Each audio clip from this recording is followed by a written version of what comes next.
How'd you spend your Monday off? Just kind of went to the movies, you know? Movie you see?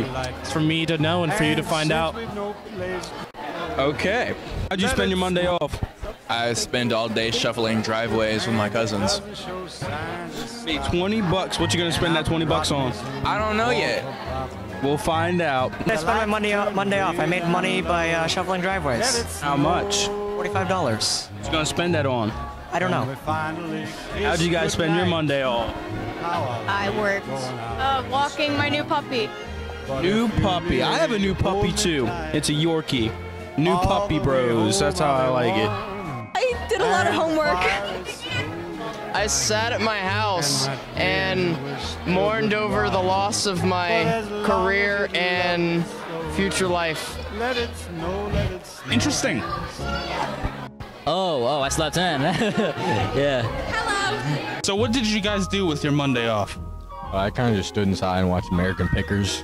Yeah, I stayed inside, watched Pawn Stars. I went to a concert. Sounds fun. What band was it? Nice. Thank you. Bryce, what did you do with your Monday off? Well, my boyfriend's car broke down. It was his first day of work, so then he called me and I didn't get to sleep in, so then I had to go pick him up. He was broke down at the China Walk, so we had to leave a note on the China Walk door telling them that, you know, his car was there and to not tow it because we don't have $200 to pay for the China Walk tow if we have to pay $200 for like a new battery for his car, which we did have to pay. Then we had to figure out that it was actually way more expensive. And then it was like $500. Now my paycheck hurts, my body hurts, and I didn't get to sleep in, and that's what I did with my Monday off. Thank you. What you do on Monday? What did I do on Monday? But wait, there's more. Also, my dog walker texted me and said that she was getting a divorce, and she just texted that to me, and I forgot. That was really important. She also wants me to buy her free weights because she's selling those in the divorce, and that was my Monday. So what did you do on Monday? What even was Monday? Hold on. Snow day. Snow day? Oh, okay. Well, I stayed home. What you do at home? I watched the movie. What movies? Gone Girl. Nice. And I brought me some corn for popping. The lights are turned way down. Space! Woo! All right, yeah. The newest mission to Mars, InSight, successfully landed on the red planet and now moves to its mission of surveying the inner space of the planet, which is its crust, mantle, and core, as well as the planet's seismic activity and heat flow. But you probably already heard about that. NASA's other current project, OSIRIS-REx, is an ambitious triumph in the study of asteroids. With mission success, NASA can potentially answer some questions that deal with the beginnings of our universe and how it occurred, as well as some underlying financial implications, as well as possible plan development to save the Earth. The OSIRIS-REx mission launched in 2016, and since then the probe has been sinking itself with the asteroid Bennu's orbit around the Sun. On December 3rd of this year, the probe arrived perfectly in sync with Bennu's orbit, but it won't be collecting any samples quite yet. Over the next several months, OSIRIS-REx will begin a 4-stage survey of the asteroid with lasers looking for the perfect spot to collect a sample and collecting data on the geological and thermal properties of the rock. Once the surveying is complete, the probe will be using a touch-and-go sample collection method. The probe itself will only make contact with the asteroid for around 5 seconds as long as it reaches the minimum threshold sample collection, which is about 60 grams, but it can possibly collect up to 2 kilograms of sample. If the minimum amount of sample is not collected, the probe is able to make multiple touchdowns. Once the probe has collected the sample, it will start its journey back to Earth. Once the probe is out 4 hours from reaching Earth's atmosphere, the capsule containing the sample will detach and return to Earth on its own, while OSIRIS-REx will go back out into the orbit around the Sun. The capsule will deploy a parachute and will safely land in the Utah desert in 2023, where a team will go to collect the capsule and extensively study the contents. If mission success is completed, it will be a huge accomplishment for NASA. As mentioned earlier, there are other implications with this mission other than the direct intention. Asteroids are also rich in rare metals and materials that, if they could be harvested, could be very valuable here on Earth. So if someone were to find a way to harvest these materials, it could be a very lucrative business. The other implication with this mission would be the fact that that same asteroid they just surveyed is supposed to run into us in late in the 22nd century. So like maybe they could make it not hit the Earth. So yeah, asteroids, cool. There's a starman waiting in the sky. He'd like to come and meet us, but he thinks he'd blow our minds. There's a starman waiting in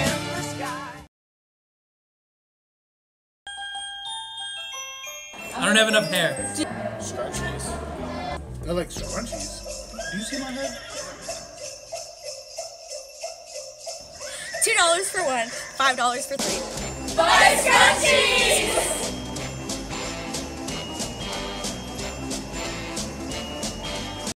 Of equal rights for gays and lesbians, however, seemed like a dream.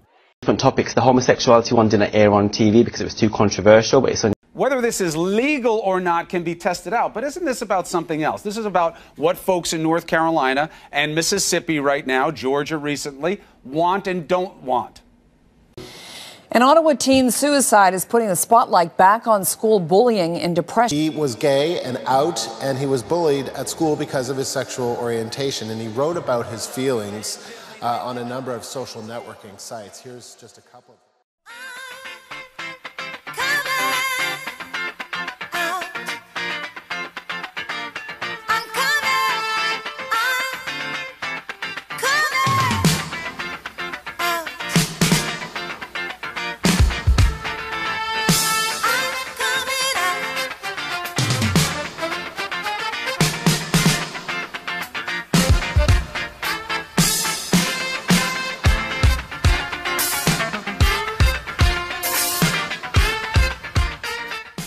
Hi, I'm Mitchell. And I'm Catherine. We recently went to our school's GSA, Gay Straight Alliance, to ask them some questions about the school. Mental health is a big problem amongst the community, so we asked them, have you ever experienced a mental health issue? And 88% of them said that they have. About their opinions of the use of slurs in the building, they said that they hear them all the time. Usually, gay people say it to each other, and they're fine with that. But they say that a lot of straight men are homophobic to each other, calling each other gay and other slurs. They say that groups of people usually target one person, and that transphobia is worse, not calling each other by pronouns and other slurs. Then we asked them, have you ever felt uncomfortable to be out in front of someone in the building? And they said, yes. They've been outed, and people have been very rude about it. They say not to ask people if they're gay. Don't ask rude questions. If you don't understand being trans or being gay, ask politely, and it's okay to ask questions. Don't call it weird or use any slurs. And then we asked them, what's your opinion on the bathroom policy, not only here at school, but everywhere? And frankly, they said it's bull. If you're not aware that the bathroom policy here at school is that people have to use the nurse's bathroom if they don't feel comfortable, like being out in front of people in the bathroom here at Patuxent. A lot of them feel anxious that they're going to be attacked or harassed if they enter a gendered bathroom. And they feel forced by the government to go to these bathrooms, and that the government is using excuses of sexual harassment to not let them use the bathroom. And then we got to the big question. Do you feel safe at Patuxent? And their answer was? Relatively, yes. Yeah, but in a lot of environments, they feel fine. But in certain circumstances, they don't feel comfortable being out. Here at Patuxent, we're all a family. So let's strive to make sure that everyone is included and welcomed, and that we're all visible. Thanks.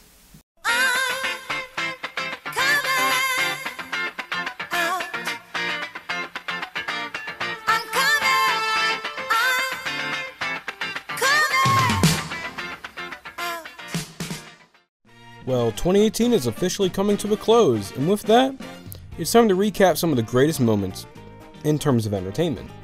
Let's start off with music, shall we? Without a doubt, Ariana Grande destroyed this year with her hits like her album Sweetener and her single Thank You Next. My boy Vince Staples dropped a new album called FM. Good on you, buddy. Astroworld by Travis Scott was also a very noticeable album with the song Sicko Mode, causing a lot of memes. Also in metal, because of course I just have to talk about metal, Judas Priest released Firepower, which was sweeping the metal nation. Some other noticeable albums are Scorpion by Drake, Invasion of Privacy by Cardi B, and Iridescence by Brockhampton. Well, how about movies? Well, we have some obvious ones like Avengers Infinity War, Deadpool 2, new Halloween movie, A Star is Born, First Man, and a couple of masterpieces that I may have missed. But let's go over some others. We have Overlord, Mamma Mia, Here We Go Again, Creed 2, Isle of Dogs, Love Simon, A Quiet Place, Black Panther, and with a 100% coming out of the gate is Paddington 2. Paddington 2. I got it. 100% on Rotten Tomatoes. I'm not even joking. And now, How about we give out some awful movies? Venom, Slender Man, Cloverfield Paradox, Happy Time Murders, and trust me, there's a lot more. And finally, for Top TV, we have The House on Haunted Hill, The Chilling Adventures of Sabrina, American Horror Story Apocalypse, American Vandal, Atlanta, It's Always Sunny in Philadelphia, the final season of Adventure Time, and Big Mouth.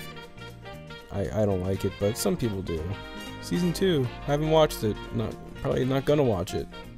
Yeah. And that's it for entertainment for 2018. Let's have a good year, and I'll see you guys in 2019.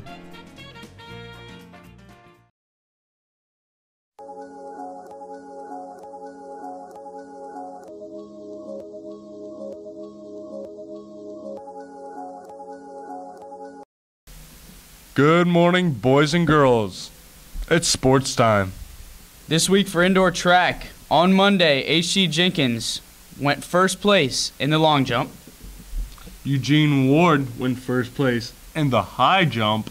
Logan Musumeci got a first place finish in the 2-mile. Noah Gill qualified for the 55-meter dash. Victoria Godfrey qualified for the 55-meter hurdles. Girls basketball is now 2-0. Last night, girls basketball won on a last-second shot. Boys swim also won. Rose Laser won the fly. Joe Oster won the 200 freestyle. Wrestling finished up with 2 wins on Monday night. Now let's talk to these winter athletes. All right, I'm here with Joe Oster. And we're here to talk about some swimming. So I heard you won. Is this true? Yes, this is true. What'd you win in? I won in the 200 freestyle. Nice. How's it feel to win? Feels really nice. Afterwards, you get kind of sore, but you know, while you're in it, it feels really nice. Get kind of hyped up. Nice. All right, so I heard that you had the game-winning shot last night. What happened? So we were tied 56-56, and we had like 7 seconds left. The other team were throwing the ball in, and I remember Carrie Jacoby. Carrie, she tipped the ball, and then I took the steal, and I went up for the layup, and there was like 1 second left, and we won. All right, congratulations. How do you feel? It was nice because we're now 2-0, and we haven't had that in a while, so it was very nice. All right, great job. She see money all around me. I look like I'm the man.